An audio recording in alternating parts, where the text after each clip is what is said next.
नमस्कार मित्रों। आज मैं आपको लेकर चलूंगा एक ऐसी यात्रा पर जहां आस्था और विज्ञान दोनों अपने घुटने टेकते हैं।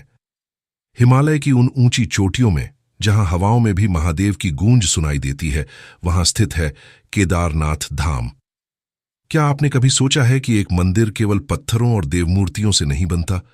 कुछ स्थान होते हैं जो अपने आप में एक जीवंत शक्ति है, एक रहस्य है, एक अनसुलझी पहेली है। 16 जून 2013 की उस भयानक रात जब प्रकृति ने अपना तांडव मचाया, एक चमत्कार ने सारी दुनिया को चौंका दिया।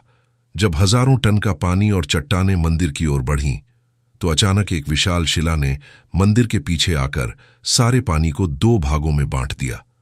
आज हम बात करेंगे उन घटनाओं की जिन्होंने वैज्ञानिकों को चकित कर दिया, उन चमत्कारों की जिन्हें देखकर श्रद्धालुओं की आस्था और मजबूत हो गई, और उन रहस्यों की जिनके जवाब आज भी खोजे जा रहे हैं। तो चलिए इस दिव्य यात्रा की शुरुआत करते हैं। उत्तराखंड के रुद्रप्रयाग जिले में समुद्र तल से 11,755 फीट की ऊंचाई पर स्थित है केदारनाथ धाम। यह केवल एक संख्या नहीं है मित्रों। इस ऊंचाई पर पहुंचने का मतलब है कि आप उस स्थान पर खड़े हैं जहां ऑक्सीजन की मात्रा सामान्य से आधी है। मंदिर के चारों ओर खड़े हैं 3 विशालकाय पर्वत: केदार पर्वत 22,000 फीट, खर्चकुंड 21,600 फीट और भरतकुंड 22,700 फीट। यह पर्वत श्रृंखलाएं इतनी प्रभावशाली हैं कि देखने वाले को लगता है मानो प्रकृति ने स्वयं यहां एक प्राकृतिक मंदिर बनाया हो। इन पर्वतों से निकलकर 5 नदियां बहती हैं: मंदाकिनी, मधुगंगा, चिरगंगा, सरस्वती और स्वर्णदरी। अकेली मंदाकिनी नदी ही इस क्षेत्र की जीवनदायिनी है। केदारनाथ मंदिर की स्थिति इतनी रणनीतिक है कि यह 3 पर्वत शिखरों से घिरा हुआ है जो इसे प्राकृतिक सुरक्षा प्रदान करते हैं। लेकिन यहां सवाल उठता है, इतनी दुर्गम जगह पर जहां आज भी पहुंचना चुनौती है, वहां हजारों साल पहले इतना भव्य मंदिर कैसे बना, जब ना तो आधुनिक मशीनें थीं, ना सड़कें थीं, ना हेलीकॉप्टर थे? यह पहला रहस्य है जो हमें सोचने पर मजबूर करता है कि हमारे पूर्वजों के पास कौन सी तकनीक और ज्ञान था। अब मैं आपको ले चलूंगा उस भयानक रात में जब प्रकृति ने अपना सबसे विनाशकारी रूप दिखाया। 16 जून 2013। यह तारीख केदारनाथ के इतिहास में काले अक्षरों में लिखी गई है। सुबह से ही मौसम अजीब था। हजारों भक्त अपनी यात्रा पर निकल रहे थे, लेकिन आसमान में काले बादल छाए हुए थे। दोपहर तक बारिश शुरू हो गई थी और शाम तक यह तूफान का रूप ले चुकी थी। चौराबाड़ी ग्लेशियर, जो वर्षों से धीरे धीरे पिघल रहा था, अचानक तेजी से पिघलने लगा। इससे चौराबाड़ी झील का जलस्तर खतरनाक रूप से बढ़ने लगा। यह झील लगभग 105 किलोमीटर चौड़ी थी और इसमें लाखों लीटर पानी था। रात के 9 बजे के करीब चौराबाड़ी झील का प्राकृतिक बांध टूट गया। एक साथ अरबों लीटर पानी निकला और तेजी से केदार घाटी की ओर बढ़ने लगा। यह केवल पानी नहीं था, इसके साथ विशालकाय चट्टानें, पेड़, मिट्टी और मलबा भी था। मंदाकिनी नदी का जल स्तर सामान्य से 15 गुना बढ़ गया। कुछ ही घंटों में पानी की रफ्तार 100 किलोमीटर प्रति घंटे तक पहुंच गई। 1 घंटे में ही पूरी केदार घाटी में तबाही मच गई। 15,000 से अधिक मकान, दुकानें, होटल और धर्मशालाएं मिनटों में बह गईं। सरकारी आंकड़ों के अनुसार 5,748 लोग मारे गए, लेकिन वास्तविक संख्या इससे कहीं अधिक मानी जाती है। 4,200 गांव प्रभावित हुए और 1,10,000 लोगों को हवाई सेना द्वारा रेस्क्यू करना पड़ा। लेकिन अब आता है वह चमत्कार जिसने सबको हैरान कर दिया। जब यह प्रलय केदारनाथ मंदिर की ओर बढ़ रहा था, तो अचानक एक विशाल चट्टान, जिसका वजन लगभग 1,000 मीट्रिक टन था, बाढ़ के साथ बहती हुई आई और मंदिर के ठीक पीछे रुक गई। ये चट्टान 20 फीट चौड़ी, 12 फीट ऊंची और 30 फीट लंबी थी। ये इतनी सटीकता से रुकी कि इसने पूरे जल प्रवाह को 2 भागों में बांट दिया। पानी मंदिर के दोनों तरफ से निकल गया, लेकिन मंदिर को छू तक नहीं पाया। इस चट्टान को लोगों ने भीमशिला का नाम दिया। लेकिन यह नाम क्यों? क्योंकि स्थानीय मान्यता के अनुसार यह महाभारत के वीर योद्धा भीम की शक्ति का प्रतीक है। सवाल यह है, क्या यह केवल संयोग था? 1,000 टन भारी चट्टान का ठीक उसी जगह रुकना जहां मंदिर की सुरक्षा हो सके? भौगोलविद आज भी इसका जवाब खोज रहे हैं। वैज्ञानिकों के अनुसार यह चट्टान कम से कम 5 किलोमीटर दूर से आई थी, लेकिन यह कैसे संभव है कि इतनी तेज धारा में बहने के बाद भी यह ठीक उसी जगह रुक गई जहां मंदिर की रक्षा हो सके। अब आइए जानते हैं वह कथा जो केदारनाथ मंदिर की नींव से जुड़ी है।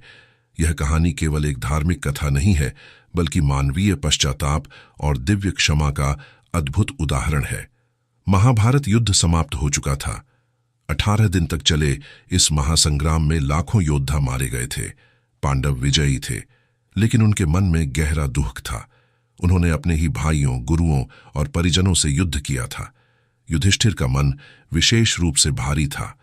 उन्होंने भीष्म पितामह, द्रोणाचार्य और अपने सगे भाइयों से युद्ध किया था।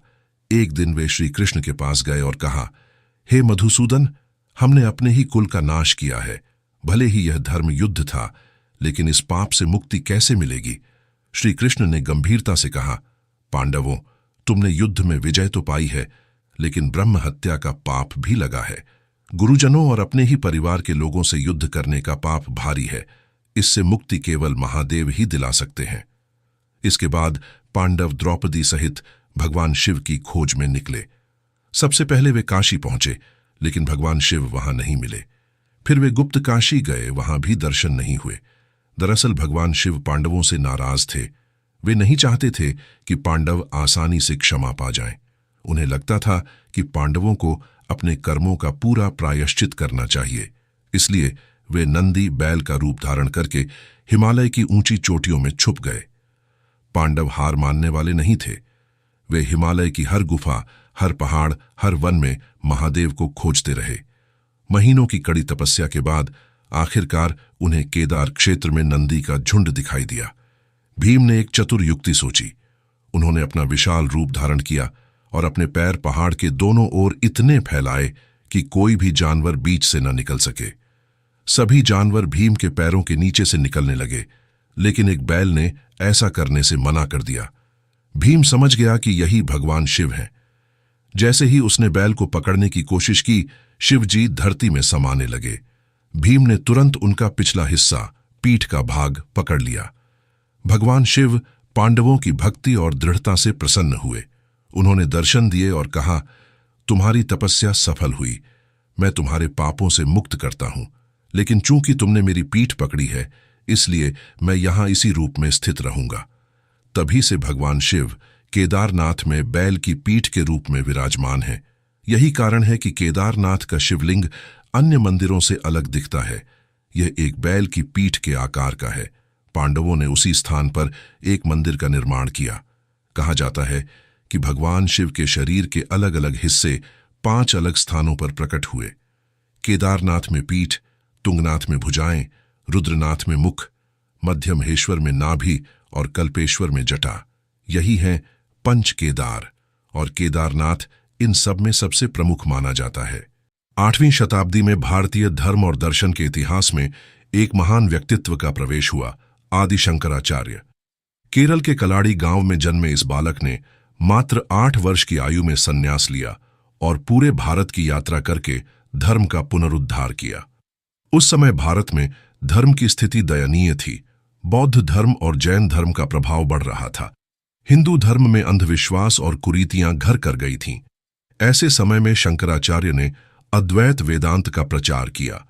जब शंकराचार्य केदार क्षेत्र पहुंचे तो उन्होंने देखा कि पांडवों द्वारा निर्मित मंदिर कई सदियों से बर्फ में दबा हुआ है। स्थानीय लोग इसके बारे में तो जानते थे, लेकिन मंदिर तक पहुंचना असंभव था। कहा जाता है कि शंकराचार्य ने अपनी तपस्या की शक्ति से न केवल मंदिर को खोजा, बल्कि इसका पूर्ण पुनरुद्धार भी कराया। उन्होंने यहां नियमित पूजा पाठ की व्यवस्था की और इसे 12 ज्योतिर्लिंगों की श्रृंखला में शामिल किया। शंकराचार्य की सबसे बड़ी देन थी 4 धाम की यात्रा की स्थापना। उन्होंने भारत के चारों कोनों में 4 धाम स्थापित किए। पूर्व में जगन्नाथपुरी, पश्चिम में द्वारकाधीश, दक्षिण में रामेश्वरम और उत्तर में बद्रीनाथ। केदारनाथ को उन्होंने पंच केदार में सबसे महत्वपूर्ण स्थान दिया। यहां से शुरू होकर तुंगनाथ, रुद्रनाथ, मध्यमहेश्वर और कल्पेश्वर तक की यात्रा को एक पवित्र सर्किट का रूप दिया। शंकराचार्य ने केदारनाथ में पुजारियों की नियुक्ति की। आज भी केदारनाथ के मुख्य पुजारी दक्षिण भारत से आते हैं। यह परंपरा शंकराचार्य के समय से चली आ रही है। सबसे चमत्कारी बात यह है कि मात्र 32 वर्ष की आयु में आदि शंकराचार्य ने केदारनाथ में ही समाधि ली। आज भी मंदिर के पीछे उनकी समाधि स्थित है। यह स्थान अत्यंत पवित्र माना जाता है। क्या यह संयोग था कि इतना महान दार्शनिक अपनी अंतिम यात्रा के लिए केदारनाथ को ही चुना, या फिर इस स्थान में वास्तव में कोई विशेष आध्यात्मिक शक्ति है? अब आइए उन वैज्ञानिक रहस्यों को समझते हैं जो केदारनाथ मंदिर को एक इंजीनियरिंग का चमत्कार बनाते हैं। आर्कियोलॉजिकल सर्वे ऑफ इंडिया के अनुसार यह मंदिर कम से कम 1200 साल पुराना है। मंदिर का निर्माण विशाल भूरे रंग के पत्थरों से किया गया है, जिन्हें केदार गणाइस कहा जाता है। यह एक विशेष प्रकार का ग्रेनाइट है जो अत्यंत मजबूत होता है। हर पत्थर का वजन 6 से 8 टन तक है। ये पत्थर स्थानीय रूप से उपलब्ध नहीं हैं, बल्कि 20-30 किलोमीटर दूर से लाए गए हैं। अब सोचिए, 12,000 फीट की ऊंचाई पर बिना किसी आधुनिक मशीन के इतने भारी पत्थरों को कैसे पहुंचाया गया होगा। लेकिन असली चमत्कार तो निर्माण तकनीक में है। पूरे मंदिर में किसी भी प्रकार के सीमेंट, चूने या गारे का प्रयोग नहीं किया गया है, बल्कि एक विशेष इंटरलॉकिंग तकनीक का उपयोग किया गया है। इस तकनीक में हर पत्थर को इस तरह तराशा गया है कि वे एक दूसरे में परफेक्ट फिट हो जाते हैं। यह बिल्कुल वैसा है जैसे एक जिगसॉ पजल के टुकड़े आपस में जुड़ते हैं। हर पत्थर में खांचे और उभार इस तरह बनाए गए हैं कि वे दूसरे पत्थर में बिल्कुल सटीक बैठ जाते हैं। 2013 की भयानक बाढ़ के बाद आईआईटी मद्रास के इंजीनियरों ने मंदिर की संरचना की जांच की। उन्होंने पाया कि मंदिर में 99% संरचना बिल्कुल सुरक्षित थी। यह आधुनिक इमारतों से भी बेहतर परिणाम था। भारतीय भूवैज्ञानिक सर्वेक्षण की टीम ने मंदिर की नींव की जांच की। उन्होंने पाया कि मंदिर की नींव 20 फीट गहरी है और यह ठोस चट्टान पर बनी है। नींव में भी वही इंटरलॉकिंग तकनीक का प्रयोग किया गया है। एक और दिलचस्प बात यह है कि केदारनाथ मंदिर उत्तर दक्षिण दिशा में बना है, जबकि भारत के अधिकांश मंदिर पूर्व पश्चिम दिशा में बनते हैं। विशेषज्ञों का कहना है कि अगर यह पूर्व पश्चिम होता तो 2013 की बाढ़ में जरूर नष्ट हो जाता। देहरादून स्थित Wadia institute of Himalayan geology के वैज्ञानिकों ने मंदिर के पत्थरों पर कार्बन डेटिंग की। परिणाम चौंकाने वाले थे। पत्थरों की गुणवत्ता में सदियों बाद भी कोई गिरावट नहीं आई थी। मंदिर की छत भी एक चमत्कार है। यह पिरामिड के आकार में बनी है और इसमें भी बिना किसी सीमेंट के पत्थर जोड़े गए हैं। यह डिजाइन बर्फ के भार को सही तरीके से वितरित करता है। यह तकनीक आज भी एक रहस्य है।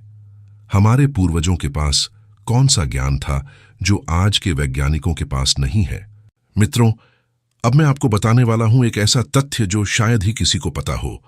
वैज्ञानिक अनुसंधान के अनुसार केदारनाथ मंदिर 14वीं से 19वीं सदी तक, यानी लगभग 400 साल तक पूरी तरह से बर्फ में दबा हुआ था। यह काल लिटिल आइस एज कहलाता है, जब हिमालय में असामान्य रूप से अधिक बर्फबारी हुई थी। इस दौरान तापमान सामान्य से 2-3 डिग्री कम था और बर्फ साल भर नहीं पिघलती थी। केदारनाथ मंदिर की दीवारों पर आज भी इस हिमयुग के निशान देखे जा सकते हैं। वाडिया इंस्टीट्यूट के भूवैज्ञानिक डॉक्टर विजय जोशी के नेतृत्व में की गई जांच में मंदिर की दीवारों पर पीली रेखाएं मिली हैं। ये रेखाएं हिमनदों के दबाव से बनी हैं। इसका मतलब यह है कि मंदिर के चारों ओर बर्फ इतनी जमी थी कि यह एक विशाल हिमनद ग्लेशियर का रूप ले चुकी थी। यह हिमनद धीरे धीरे खिसकता रहा और मंदिर की दीवारों पर दबाव डालता रहा। वैज्ञानिकों के अनुसार उस समय मंदिर के ऊपर लगभग 100 फीट तक बर्फ जमी हुई थी। इस बर्फ का वजन हजारों टन था। एक सामान्य इमारत इतने भार से चूर चूर हो जाती। लेकिन आश्चर्यजनक बात यह है कि इतने भारी दबाव के बावजूद भी मंदिर की संरचना में कोई गंभीर क्षति नहीं हुई। न दीवारें टूटीं, न छत गिरी, न ही कोई दरार पड़ी। जब 19वीं सदी में मौसम में बदलाव आया और बर्फ पिघलने लगी तो मंदिर ठीक वैसे ही निकला जैसे 400 साल पहले था। मंदिर के अंदर की मूर्तियां, दीवारों पर की गई नक्काशी और यहां तक कि पूजा के बर्तन भी सुरक्षित थे।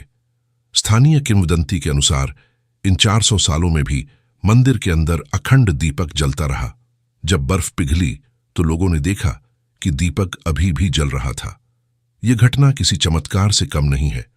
आधुनिक इमारतें तो कुछ दशकों में ही टूट फूट जाती हैं, लेकिन केदारनाथ मंदिर ने 4 सदियों तक प्रकृति के इस कहर को झेला। यूनेस्को के विशेषज्ञ इस घटना को दुनिया का सबसे बड़ा संरक्षण चमत्कार कहते हैं। उनका कहना है कि इतने लंबे समय तक बर्फ में दबे रहने के बाद भी इतनी सुरक्षित अवस्था में निकलना असाधारण है। क्या यह केवल बेहतर निर्माण तकनीक का परिणाम था या फिर इसमें कोई दैवीय शक्ति भी कार्य कर रही थी? केदारनाथ धाम का सबसे रहस्यमय चमत्कार है अखंड दीपक का निरंतर जलते रहना। यह केवल एक कहानी नहीं है, बल्कि हर साल घटित होने वाला एक जीवंत चमत्कार है। हर साल नवंबर महीने में जब मंदिर के कपाट 6 महीने के लिए बंद होते हैं, तो मुख्य पुजारी मंदिर के अंदर एक विशेष दीपक जलाते हैं। यह दीपक विशेष प्रकार के तेल और बाती से तैयार किया जाता है। इसके बाद मंदिर के कपाट पूरी तरह सील कर दिए जाते हैं। शिवलिंग को गर्म कपड़ों से ढका जाता है और पूरा मंदिर बंद कर दिया जाता है। अगले 6 महीने तक कोई व्यक्ति अंदर नहीं जाता। इन 6 महीनों में केदारनाथ में भयानक ठंड पड़ती है। तापमान माइनस 25 डिग्री सेल्सियस तक चला जाता है। मंदिर पूरी तरह से बर्फ से ढक जाता है।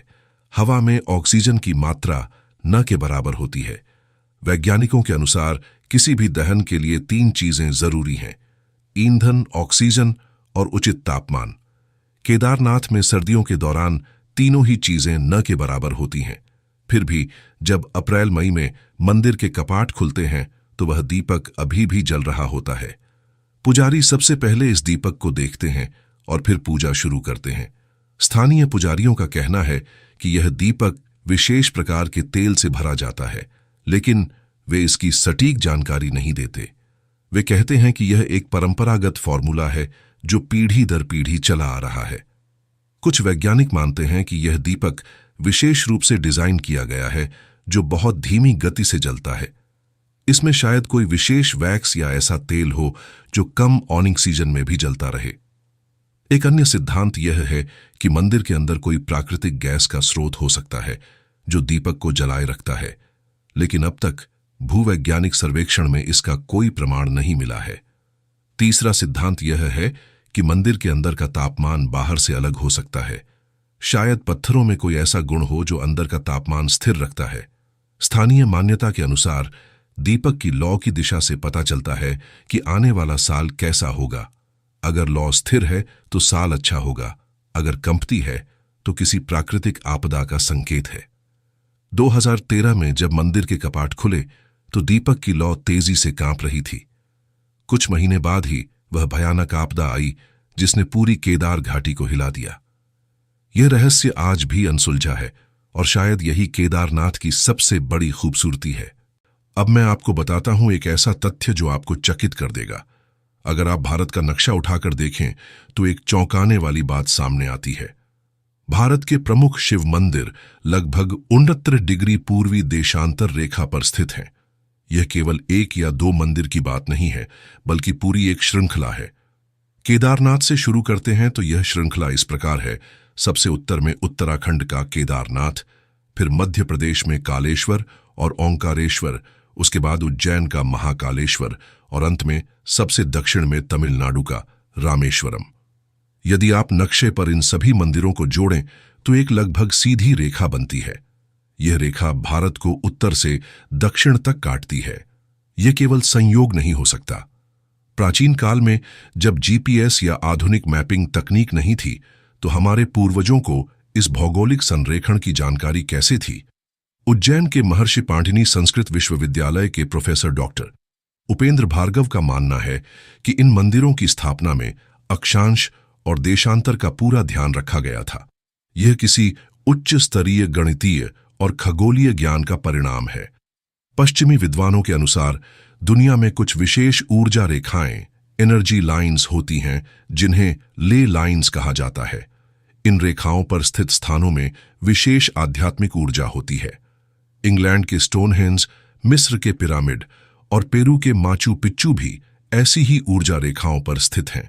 दुनिया भर में प्राचीन सभ्यताओं ने अपने धार्मिक स्थल इन रेखाओं पर बनाए हैं। भारतीय परंपरा में इसे नाड़ी मंडल और वास्तु चक्र के रूप में जाना जाता है। प्राचीन ऋषि मुनियों ने इन ऊर्जा प्रवाहों को समझकर ही मंदिरों की स्थापना की थी। 69 डिग्री देशांतर पर स्थित यह शिव मंदिर एक विशाल आध्यात्मिक चक्र बनाते हैं। केदारनाथ इस चक्र का सबसे उत्तरी और सबसे महत्वपूर्ण बिंदु है। कुछ आध्यात्मिक गुरुओं का मानना है कि यह रेखा पूरे भारत की आध्यात्मिक ऊर्जा को संतुलित रखती है।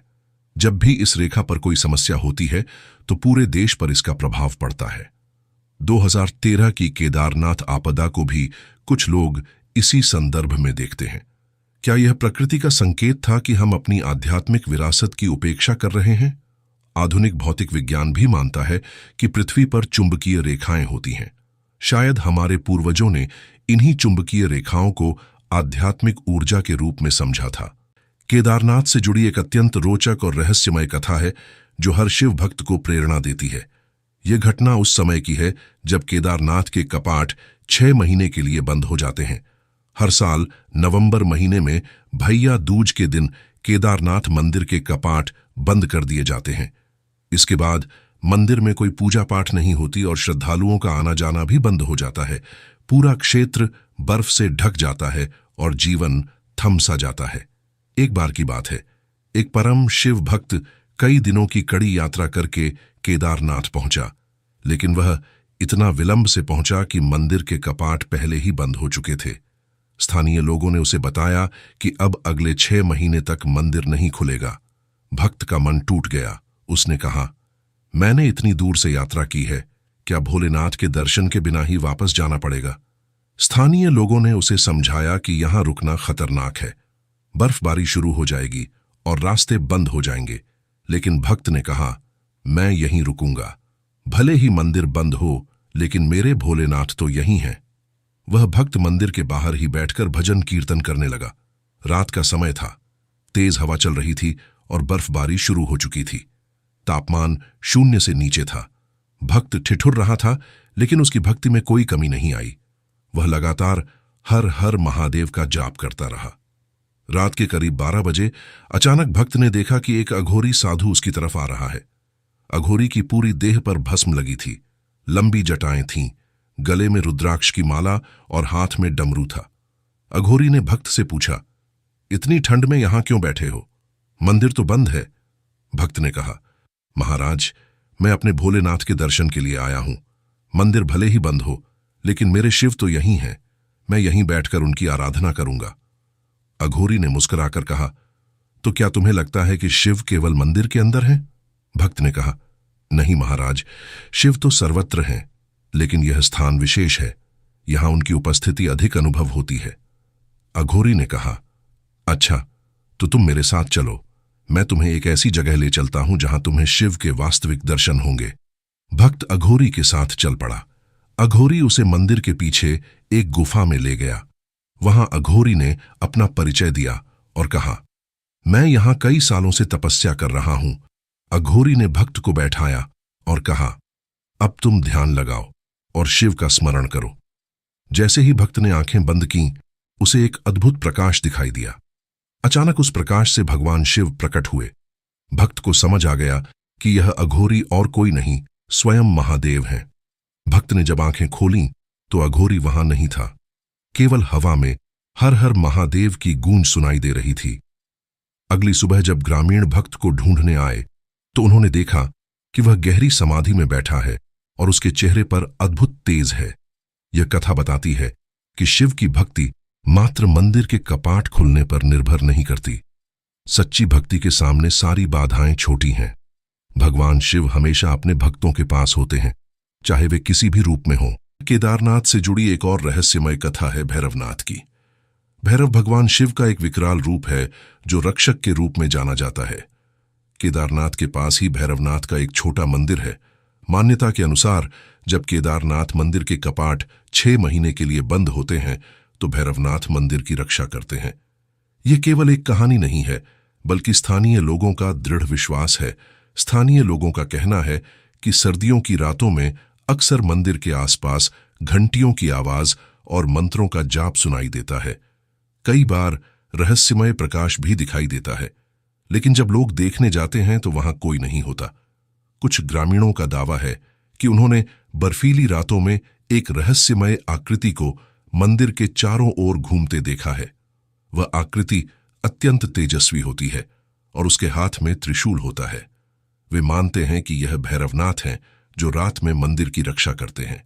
एक बार की घटना है। कुछ चोरों ने सोचा कि मंदिर बंद है तो वे अंदर जाकर कुछ कीमती सामान चुरा सकते हैं। जब वे रात में मंदिर के पास पहुंचे तो उन्हें एक भयानक गर्जना सुनाई दी। अचानक उन्होंने देखा कि एक विशाल काय आकृति उनके सामने खड़ी है। उसकी आंखें आग की तरह जल रही थीं और हाथ में त्रिशूल था। चोर डर के मारे भाग खड़े हुए। अगले दिन जब ग्रामीणों को पता चला तो वे समझ गए कि भैरवनाथ ने मंदिर की रक्षा की है। इसके बाद कभी किसी ने मंदिर के साथ छेड़छाड़ की हिम्मत नहीं की। जब 6 महीने बाद मंदिर के कपाट खुलते हैं तो अंदर सब कुछ साफ सुथरा मिलता है। 6 महीने तक कोई इंसान अंदर नहीं जाता, फिर भी धूल तक नहीं होती। शिवलिंग चमकता रहता है और फूलों की खुशबू आती रहती है। पुजारी बताते हैं कि कई बार उन्हें ऐसा लगता है जैसे किसी ने रात भर पूजा पाठ किया हो। दीपक की रोशनी में कोई गतिविधि का आभास होता है और हवा में मंत्रों की गूंज सुनाई देती है। 2013 की आपदा के दौरान भी एक अद्भुत घटना हुई। जब चारों ओर तबाही मची थी तब भैरवनाथ के मंदिर के आसपास के लोगों ने देखा कि एक तेज प्रकाश मंदिर के चारों ओर घूम रहा था। वे मानते हैं कि भैरवनाथ ने उस रात भी मुख्य मंदिर की रक्षा की। वैज्ञानिक इसे स्थानीय मान्यता मानते हैं, लेकिन श्रद्धालुओं के लिए यह अटूट विश्वास का विषय है। वे मानते हैं कि भैरवनाथ की कृपा से ही केदारनाथ मंदिर हमेशा सुरक्षित रहता है। आज भी जब लोग केदारनाथ जाते हैं तो वे पहले भैरवनाथ के दर्शन करते हैं और फिर मुख्य मंदिर में जाते हैं। यह परंपरा सदियों से चली आ रही है। आज केदारनाथ धाम को कई नई चुनौतियों का सामना करना पड़ रहा है। बढ़ता पर्यटन, सोशल मीडिया का प्रभाव और अनियंत्रित विकास इस पवित्र स्थल की मूल पहचान को खतरे में डाल रहा है। 2024 में केवल मई महीने में ही 75,000 से अधिक श्रद्धालु केदारनाथ पहुंचे। यह संख्या हर साल बढ़ती जा रही है। 2019 में यह संख्या 35,000 थी, जो अब दोगुनी हो गई है। लेकिन सवाल यह है कि क्या केदारनाथ की नाजुक पारिस्थितिकी इतने भार को सह सकती है? हेलीकॉप्टर सेवा, वीआईपी दर्शन और लग्जरी होटलों ने केदारनाथ को एक पर्यटन स्थल बना दिया है। आज लोग यहां रील बनाने, शादी की फोटोशूट करने और सेल्फी लेने आते हैं। मंदिर के अंदर भी लोग वीडियो बनाते हैं, जो पवित्रता के विपरीत है। 2018 में केदारनाथ फिल्म आने के बाद युवाओं में इस स्थल की लोकप्रियता और बढ़ गई। लेकिन इस लोकप्रियता का एक नकारात्मक प्रभाव यह हुआ है कि लोग इसे एक फिल्मी लोकेशन की तरह देखने लगे हैं। हिमालय के भूविज्ञानी चेतावनी दे रहे हैं कि अत्यधिक निर्माण कार्य और भीड़ से केदार क्षेत्र की भूगर्भीय स्थिति अस्थिर हो रही है। रास्ते चौड़ा करने के लिए पहाड़ों को काटा जा रहा है, जिससे भूस्खलन का खतरा बढ़ रहा है। केदारनाथ से गुप्त काशी तक का रास्ता अब पूरी तरह बदल गया है। जहां पहले केवल पैदल रास्ता था, वहां अब 4 लेन सड़क बन रही है। इसके लिए हजारों पेड़ काटे गए हैं और पहाड़ों को तोड़ा गया है। पर्यावरणविदों का कहना है कि 2013 जैसी आपदा दोबारा आ सकती है अगर हमने विकास और संरक्षण के बीच संतुलन नहीं बनाया। उनका कहना है कि हिमालय एक युवा पर्वत श्रृंखला है जो अभी भी बन रही है, इसलिए यहां अतिरिक्त निर्माण खतरनाक है। स्थानीय समुदाय भी परेशान है। पारंपरिक रूप से केदारनाथ एक शांत ध्यान और तपस्या का स्थल था। यहां आने वाले लोग महीनों तक तपस्या करते थे, लेकिन अब यहां शोरगुल, भीड़भाड़ और व्यावसायीकरण का माहौल है। पानी की समस्या भी गंभीर है। इतने अधिक पर्यटकों के लिए पानी की व्यवस्था करना मुश्किल हो रहा है। कई बार पानी की किल्लत के कारण स्थानीय लोगों को परेशानी होती है। कचरे की समस्या भी बढ़ रही है। हर दिन टनों कचरा निकलता है, जिसे ठिकाने लगाना मुश्किल है। प्लास्टिक का कचरा पर्यावरण के लिए विशेष रूप से हानिकारक है। कई संत और आध्यात्मिक गुरु चिंता जता रहे हैं कि केदारनाथ अपनी मूल पहचान खो रहा है। वे कहते हैं कि मंदिर केवल दर्शन की जगह नहीं है, बल्कि आत्मिक शुद्धिकरण का स्थान है। सरकार को एक कठिन निर्णय लेना होगा। क्या विकास के नाम पर हम अपनी सबसे पवित्र विरासत को खो देंगे या फिर संरक्षण को प्राथमिकता देंगे? कुछ विशेषज्ञों का सुझाव है कि केदारनाथ की यात्रा को सीमित करना चाहिए। दिन में केवल एक निश्चित संख्या में लोगों को अनुमति देनी चाहिए। साथ ही पर्यावरण शुल्क भी बढ़ाना चाहिए। मित्रों, केदारनाथ धाम की इस दिव्य यात्रा के अंत में हम पाते हैं कि यह स्थान केवल पत्थरों और मूर्तियों का संग्रह नहीं है। यह हमारी सभ्यता की गौरव गाथा है, हमारे पूर्वजों के अद्भुत ज्ञान का प्रमाण है और प्रकृति के साथ तालमेल का जीवंत उदाहरण है। 2013 की आपदा में भीमशिला का चमत्कार हमें दिखाता है कि प्रकृति और अध्यात्म के बीच एक अदृश्य संबंध है। 400 साल तक बर्फ में दबे रहना हमें बताता है कि अच्छी नींव पर बनी चीजें समय के थपेड़ों को सह लेती हैं। अखंड दीपक का रहस्य हमें सिखाता है कि सच्ची आस्था कभी नहीं बुझती। 69 डिग्री देशांतर की श्रृंखला हमें दिखाती है कि हमारे ऋषियों के पास कोई दिव्य ज्ञान था जिसे आज भी हम पूरी तरह नहीं समझ सके हैं। अघोरी के रूप में शिव के दर्शन की कथा हमें बताती है कि भगवान हमेशा अपने भक्तों के पास हैं, चाहे वे किसी भी रूप में हों। और भैरवनाथ की रक्षा की गाथा हमें सिखाती है कि दिव्य शक्तियां हमेशा अच्छाई की रक्षा करती हैं। लेकिन सबसे बड़ा संदेश यह है कि विकास और संरक्षण दोनों साथ चल सकते हैं। हमें केदारनाथ को सुलभ बनाना है, लेकिन इसकी पवित्रता को नष्ट नहीं करना है। हर आने वाले श्रद्धालु को यह समझना होगा कि वे केवल पर्यटक नहीं हैं, बल्कि एक पवित्र परंपरा के वाहक हैं। केदारनाथ में आकर सेल्फी लेना या रील बनाना उतना महत्वपूर्ण नहीं है जितना अपने आप से मिलना और प्रकृति के साथ तालमेल बनाना। केदारनाथ हमसे प्रश्न करता है, क्या हम अपनी प्राचीन विरासत को संभालने के काबिल हैं? क्या हम विकास के नाम पर अपनी आत्मा को खो देंगे? जब तक केदारनाथ की चोटियों में बर्फ गिरेगी, जब तक मंदाकिनी नदी बहेगी, जब तक हिमालय खड़ा रहेगा, तब तक यह पवित्र धाम हमसे यही सवाल करता रहेगा। आइए हम सब मिलकर संकल्प लें कि केदारनाथ की पवित्रता को बनाए रखेंगे। इसे एक पर्यटन स्थल नहीं, बल्कि आध्यात्मिक तीर्थ के रूप में देखेंगे। केदारनाथ के ये रहस्य हमें याद दिलाते हैं कि इस संसार में कुछ चीजें आज भी विज्ञान की पहुंच से परे हैं, और शायद यही इस स्थान की सबसे बड़ी खूबसूरती है। यह स्थान हमें सिखाता है कि आस्था और विज्ञान विरोधी नहीं है, बल्कि एक ही सत्य के दो पहलू हैं। केदारनाथ में जो चमत्कार होते हैं वे हमारी समझ को बढ़ाते हैं और हमें नम्र बनाते हैं। हर हर महादेव। अगर यह कहानी आपको अच्छी लगी तो लाइक करें, शेयर करें और ऐसी ही रहस्यमय कहानियों के लिए चैनल को सब्सक्राइब करें। कमेंट में बताएं कि केदारनाथ के कौन से रहस्य ने आपको सबसे ज्यादा प्रभावित किया। और अगर आपने कभी केदारनाथ की यात्रा की है तो अपने अनुभव भी शेयर करें। आप सभी के दर्शन जल्दी हों, यही मेरी कामना है। धन्यवाद। जय भोलेनाथ। हर हर महादेव।